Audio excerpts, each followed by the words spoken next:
Ferry Street here in Douglas is finally getting fixed. 7 months ago, a sinkhole right here caused a disruptive detour for the locals that's lingered longer than many have hoped. The city now says we'll be back to normal by Memorial Day weekend, just in time for summer. Instead of taking 5 minutes to get here from Center and Ferry, it takes 15. Tim Tolson is ready for the Ferry Street detour to disappear. All the traffic and all the cars through Lakeshore Drive, so definitely an inconvenience. Tim adds the extra traffic is also a hazard. Lakeshore Drive was never built to be that congested, and a lot of the residents, summertime residents, were used to walking their dogs and walking up and down.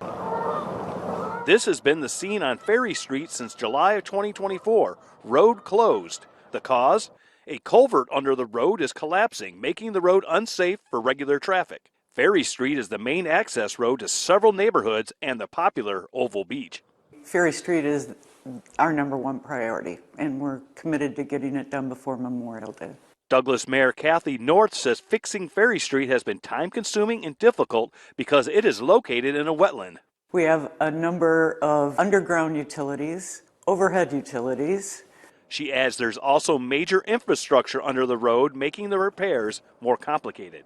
We're involved with a number of municipalities and governmental agencies, and we all have to work together on this project. Officials say the cost of the project, around $800,000. We've had numerous meetings with all of the folks involved. Our engineers have done an excellent job in structuring the phases and the steps. As for residents like Tim Tolson, we're really happy that it's finally underway. Normalcy is needed. Time to dump that detour. We're going to see the road open hopefully before the summertime comes.